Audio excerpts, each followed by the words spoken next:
अस्सलाम वालेकुम वरहमतुल्लाहि वबरकातुहू। आप सबका ताज़ा गल्फ न्यूज़ में स्वागत है, इस्तकबाल है, वेलकम है। सबसे गुजारिश है हमारे चैनल को सब्सक्राइब कीजिएगा और दूसरों से शेयर कीजिएगा। जो दंगे करवा रही हैं, जो नफरत फैला रही हैं, अगर उनके धार्मिक जुलूसों में भेजना बंद कर दें, अगर उनको आरएसएस बजरंग दल विश्व हिंदू परिषद में जाने से रोकने में कामयाब हो जाएं, तो क्या ऐसा तो नहीं है कि सरकार के संरक्षण में ही आतंकवादी पैदा किए जा रहे हो? कहीं ऐसा तो नहीं है पर्टिकुलर माइंडसेट के लोगों को बकायदा रिटायर्ड आर्मी के लोगों के द्वारा कहीं उनको ट्रेनिंग तो नहीं दी जा रही? क्योंकि ऐसा क्यों है कि एक अपने आप को साधु बोलने वाला व्यक्ति उत्तराखंड में कहता है अभी हम तैयारी कर रहे हैं, हम पैरेलल आर्मी बना रहे हैं, उसके बाद हम कत्लेआम करेंगे। उनके शब्द हैं कि हम मुल्लों को उत्तराखंड में रहने नहीं देंगे, हम बौद्धों को और ईसाइयों को उत्तराखंड में रहने नहीं देंगे। वो मन में तो उसके सिख भी था, वो जानबूझ के नहीं बोला, चूंकि पहले एक को काटो, फिर दूसरे को, फिर तीसरे को, फिर चौथे को भी काट लेना। तो ऐसे लोगों की गिरफ्तारी कभी होगी या नहीं होगी? तो ये आतंकवाद की ट्रेनिंग देने वाले इस तरह के लोग, उसमें भी क्या उन पर कार्रवाई करने से पहले उनकी जाति धर्म देखा जाएगा? देश में जो हेट स्पीचेस दे रहे हैं, हेट स्पीचेस देने वाले कितने लोग गिरफ्तार किए, और जो लोग हेट स्पीचेस के मामलों में गिरफ्तार हुए उनकी जाति और धर्म क्या है? तो आपको समझ आएगा कि जो केंद्र में सत्ता में बैठी पार्टी है उसके नेता सबसे ज्यादा हेट स्पीचेस खुलेआम दे रहे हैं। गेरुए कलर के कपड़े पहन के उनके सो कॉल्ड साधु खुलेआम भारत से मुसलमानों को, क्रिश्चियंस को और बौद्धों को कत्लेआम करने की बात खुलेआम बोल रहे हैं। तो उन लोगों पे हेट स्पीचेस का मुकदमा दर्ज करके उनको गिरफ्तार क्यों नहीं किया जा रहा? जितने रिलीजियस प्रोसेशंस निकलते हैं, धार्मिक यात्राएं निकलती हैं, उसके अंदर औजार हथियार ले जाकर लोगों को भयभीत करने की इजाजत कौन दे रहा है? कौन कौन सी सरकारों में इस तरह के जुलूस निकल रहे हैं? कौन सा पुलिस प्रशासन है जो उनको इजाजत देता है? और वहां तलवारें, नंगी तलवारें लहराने पर, तमंचे लेकर लहराने पर उनके खिलाफ मुकदमा दर्ज क्यों नहीं हो रहा? अभी कांवड़ियों के द्वारा पीलीभीत के अंदर, कल ही समाचार, भारत समाचार की न्यूज है, कांवड़ियों के द्वारा 5051 बाइक पे एक यात्रा निकाली गई, और यात्रा जो लोग निकाल रहे थे उनके हाथों में तलवार और तमंचे लेकर वो निकाली, तो उनमें कितने मुकदमे दर्ज हुए, कितने लोग गिरफ्तार हुए? मैं पूछना चाहता हूं, जितने भी दंगे होते हैं, दंगे करने वाले लोगों की कभी जाति पे चर्चा कर लीजिए। उनकी जाति क्या है, कौन उनका इस्तेमाल कर रहा है? धार्मिक जुलूसों में जो लोग हाथों में औजार हथियार लहराते हैं उनको आइडेंटिफाई कर लीजिए, उनकी जाति क्या है और वो किसके इशारे पे काम कर रहे हैं। खासतौर पर मैं मुस्लिमों को कहूंगा, आपको बुरा लगे तो लग जाए भाई, मुझे तो कहना है, आप लोग अपनी महिलाओं को इस आंदोलन में शामिल कब करेंगे? पहली बार आपने शाहीन बाग में किया, नाक में दम हो गया था। आपने संविधान हाथ में लेके शांतिपूर्वक तरीके से ईमानदारी से संगठन चलाया, तो केंद्र सरकार को उल्टा पड़ गया। मतलब उनके लोग वहां औजार हथियार लहराने लगे। उन्होंने उसको तोड़ने के लिए क्या क्या नहीं किया। उन्होंने तो मुस्लिम युवाओं को हेट स्पीच देने के झूठे मुकदमे बनाकर जेल में डाल दिया, और उनको जमानतें नहीं मिल रही है। न्याय है कहां? न्याय की कुर्सी पर बैठने वाले व्यक्ति के चरित्र में अगर न्याय नहीं है, चाहे वो नीचे की जुडिशरी का जुडिशियल ऑफिसर हो, चाहे माननीय सर्वोच्च न्यायालय का जुडिशियल ऑफिसर हो, अगर उसके हृदय के अंदर न्याय की भावना नहीं है तो आप उससे न्याय की उम्मीद मत करना। लेकिन ध्यान रहे, ये लड़ाई विचारधारा की है। इस लड़ाई को औजार हथियार से नहीं लड़ा जा सकता। इस लड़ाई को अगर बुद्धि और विवेक से, ठंडे दिमाग से, शांतिपूर्वक तरीके से, भारतीय संविधान के हिसाब से अगर हम इस लड़ाई को लड़ेंगे तो इसको जीतना बहुत आसान है। ये यूसीसी कहने को नहीं बोल रहे, लेके आ सकते हैं, हालांकि वो प्रैक्टिकेबल नहीं है, चलेगा नहीं। अभी से उन्होंने जैसे हमने कहा, और वो मैं आपसे भी कह रहा हूं, आप इस मुद्दे पर मुस्लिम आगे ना आए, प्लीज आप लोग पीछे रहिए, क्योंकि इसका असर आदिवासी पे बहुत पड़ने वाला है, अनुसूचित जाति पे बहुत पड़ने वाला है, उस पर सिख पे भी पड़ेगा। सिख संगठन इसके आगे आए, दलित संगठन इसके आगे आए, आदिवासी इसके आगे आए, उसके बाद पीछे फिर क्रिश्चियन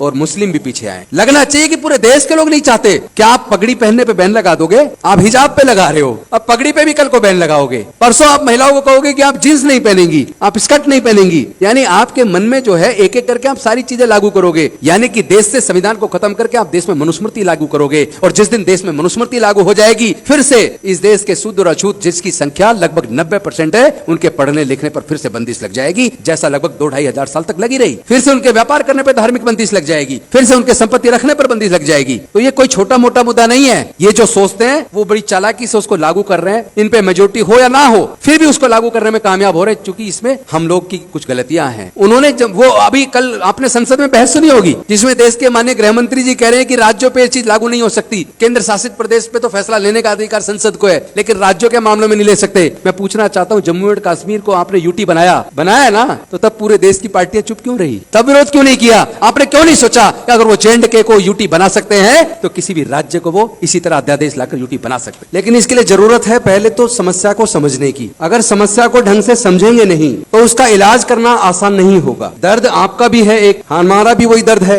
आपका भी वही दर्द है, लेकिन दवाइयां अलग अलग ले रहे हैं। तो दवाइयां सब अलग अलग लेंगे तो इलाज तो होने वाला नहीं है। वो लोग बहुत ही रणनीतिक तरीके से हमारी हत्याएं कर रहे हैं। हत्या केवल वो नहीं होती कि उन्होंने आपको मार दिया और आपको सांस लेना बंद हो गया और आपको क्रिमेट कर दिया। हत्या वो दूसरे तरीके से कर रहे हैं आज, जैसे उन्होंने एजुकेशन को इतना महंगा कर दिया कि देश में 90% लोग आने वाले समय में एजुकेशन नहीं ले पाएंगे, वो खर्चा उठा ही नहीं पाएंगे एजुकेशन का। और 12वीं तक पढ़ा भी लिया तो कम से कम जो ग्रेजुएशन में, हायर एजुकेशन में, और उसमें भी जो प्रोफेशनल एजुकेशन है, उसका खर्चा इतना महंगा कर चुके कि भारत में 90% से ज्यादा लोग उस एजुकेशन का खर्चा उठाने में सक्षम नहीं है, उनके परिवारों में इतनी आमदनी नहीं है। दूसरी तरफ उन्होंने इलाज को इतना महंगा कर दिया कि आप अगर गंभीर बीमार हो जाएं तो पैसे के अभाव में आप इलाज नहीं करा पाएंगे, आपका मरना तय है। देश के अंदर न्यायालय हो, चाहे वो सर्वोच्च न्यायालय हो, चाहे उच्च न्यायालय हो, चाहे हायर जुडिशरी हो, चाहे लोअर जुडिशरी हो, या इसके साथ साथ बाकी जो क्षेत्र हैं, आर्मी हुआ, पुलिस हुआ, ब्यूरोक्रेसी हुई, या तमाम तरह की जो शासन की अलग अलग जो किस्में हैं, उसमें उन्होंने उसको भी पोलराइज कर दिया, उसमें भी इतना जहर घोल दिया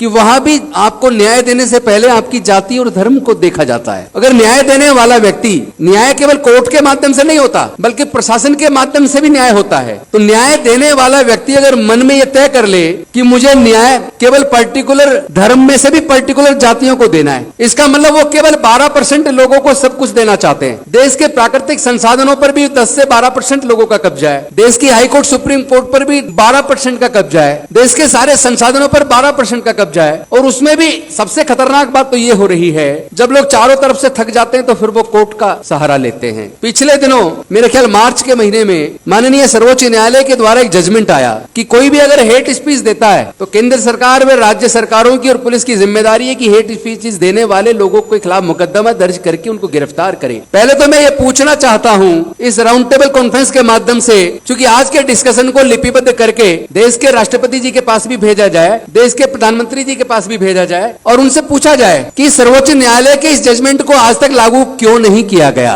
रणनीति की चर्चा में कुछ ठोस डिसीजन लेकर उसके इंप्लीमेंटेशन पे भी कुछ करेंगे या केवल चर्चा करके चले जाएंगे, इस पे भी चिंतन करना होगा। क्योंकि जो लोग सारे चीजों का तंत्र पे जिनका कब्जा है, उस कब्जे के लिए जिम्मेदार कौन है? मुझे लगता है कि इसका अगर सही मुकम्मल जवाब देना है, अगर इस चीज को पूरी तरीके से रोकना है, अगर भारत के संविधान में प्रजातंत्र को बचाना है, तो इस मीटिंग में केवल माइनॉरिटीज को बुलाना उचित नहीं है, इसमें SC, ST और OBC के प्रतिनिधियों को भी बुलाना बहुत ज्यादा जरूरी है। क्योंकि इन सारे धार्मिक जुलूसों में जो लोग औजार हथियार लहराते हैं, जिनका दंगों में इस्तेमाल किया जाता है और दंगे के बाद जो जेल जाते हैं और जो बर्बाद होते हैं, आप अगर उसका आंकड़ा उठाकर देखेंगे तो 90% से ज्यादा उसमें SC, ST और OBC के युवा मिलेंगे। तो पहले तो यह आंकड़ा देख लीजिए कि SC, ST, OBC माइनॉरिटीज की पॉपुलेशन क्या है। जैसा आप बता रहे थे कि 20% माइनॉरिटीज के लोग हैं, तो क्या 20% में 17% को भी हम एकजुट कर सकते हैं? पहला सवाल। अगर हमने 20 में से 17 को एकजुट कर लिया कि ये 17% लोग अब इस देश के संविधान और प्रजातंत्र को बचाने के लिए एकजुट होकर एक राय से काम करेंगे मिलकर, SC और ST दोनों को अगर जोड़ लिया जाए तो इनकी जनसंख्या कम से कम 28% है। इस 28% में से 20% भी अगर ऐसी फोर्सेस का साथ देना बंद कर दें, हम उनको रोक पाए कि हमारे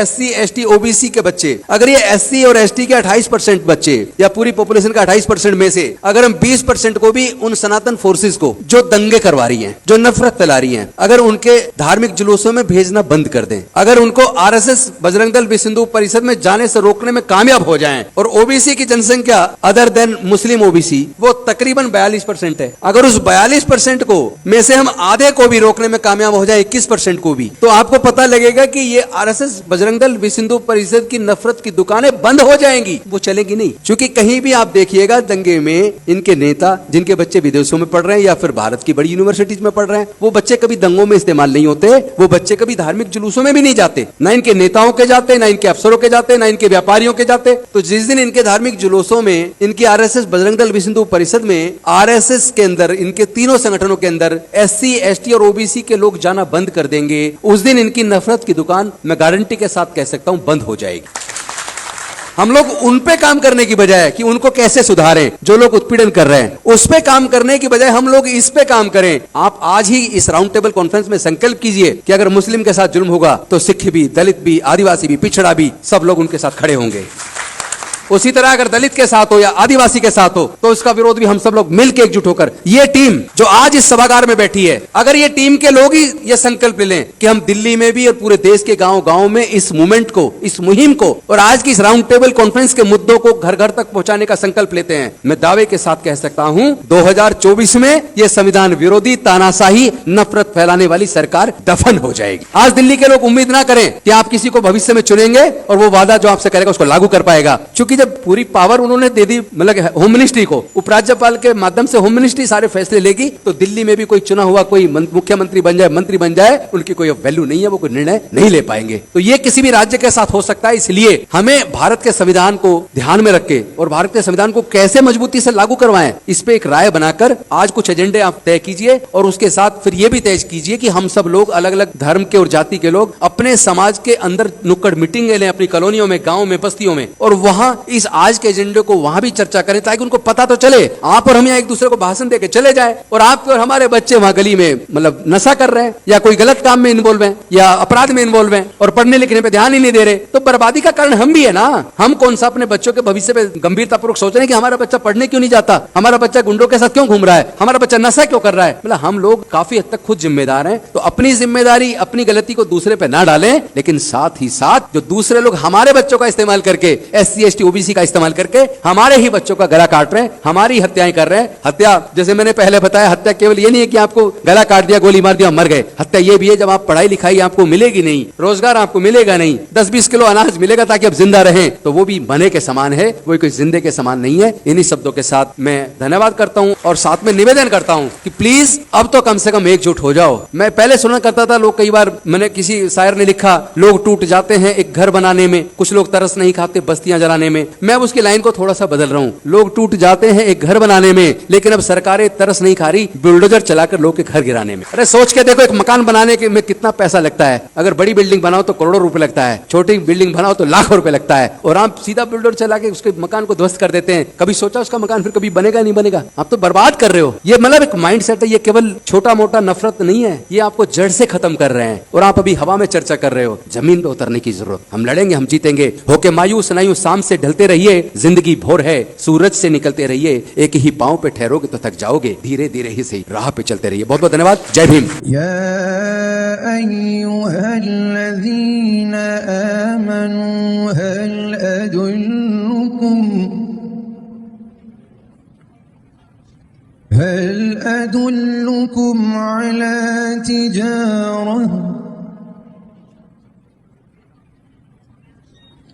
अला तिजारतिन तुंजीकुम मिन अज़ाबिन अलीम।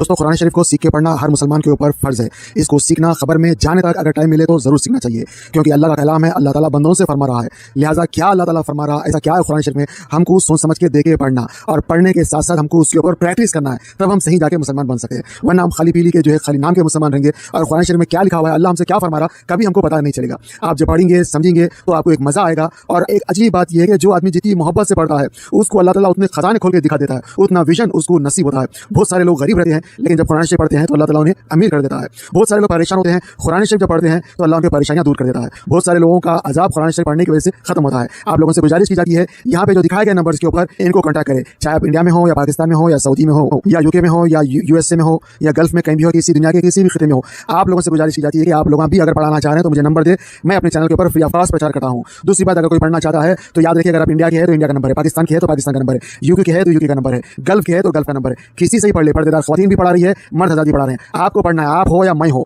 जरूर पढ़ना चाहिए, वरना बहुत बड़ी गलती हो जाएगी। अल्हम्दुलिल्लाह रब्बिल आलमीन, सारी तारीफ अल्लाह के लिए, लेकिन अगर आप गलती पढ़ देंगे तो सारी तौर पर अल्लाह के लिए हो जाएगी। तो मेरे को माफ करे और मेरे लिए भी दुआ करे, अपने लिए भी दुआ करे। अल्लाह सबको हिदायत दे, आपस में मोहब्बत दे, और कुरान शरीफ से इश्क दे, सिखा, समझा, पढ़ा और अमल करा। आमीन। अस्सलामु अलैकुम वरहमतुल्लाहि वबरकातुहू। कुरान पाक को तजवीद से पढ़ने की अहमियत। कुरान पाक को तजवीद से पढ़ने की अहमियत यह है कि कुरान करीम अल्लाह अज़्ज़ा वजल का कलाम है। उसके हुकूक़ में एक अहम तरीन और अव्वलीन हक़ यह है कि सेहत अल्फाजी ज़रूरी क़वाइद तजवीद की रियायत करते हुए उसकी तिलावत की जाए। कुरान में अल्लाह अज़्ज़ा वजल का इरशाद है, वरत्तलनाहु तरतीला, हमने उसे तरतील के साथ नाजिल किया है। इससे वाज़ेह है और तरतील ही के साथ पढ़ने का हुक्म भी फरमाया है। चुनांचे दूसरी जगह इरशाद है वरत्तिलिल कुरआन तरतीला, और कुरान की तिलावत इत्मीनान से साफ साफ किया करो। तरतील की तफसीर हज़रत अली करमल्लाहु वजहू के इरशाद के मुताबिक हुरूफ को तजवीद के साथ पढ़ना और वक्फ़ों की मारिफत है तो तरतील से कुरान करीम पढ़ा जाएगा, तभी उसकी तिलावत का हक अदा होगा। और ऐसे ही तिलावत पर हसनात और इनामात खुदावंदी का वादा है। लेकिन अगर तिलावत तजवीद की रियायत के साथ नहीं बल्कि उसके खिलाफ है तो उससे तिलावत का हक अदा नहीं हो सकता।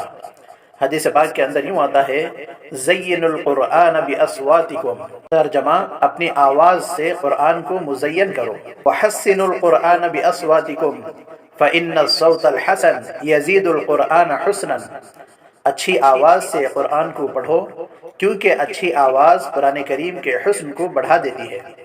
अऊज़ु बिल्लाहि मिनश शैतानिर रजीम, बिस्मिल्लाहिर रहमानिर रहीम, इन्ना नहनु नज़्ज़लना ज़िक्रा व इन्ना लहू लहाफ़िज़ून। वक़ाल फ़ी मौज़िइन आख़र वलक़द यस्सरनल क़ुरआन लिज़्ज़िक्रि फ़हल मिन मुद्दकिर। इक़रउल कुरआन बिलुहूनिल अरबि व अस्वातिहा, कुरान करीम को अरबी लहजे में पढ़ो। मुहक्किकीन उलमा ने तसरीह फरमाई है कि बगैर तजवीद कुरान पढ़ने वाला मुस्तहिक़ सवाब नहीं हो।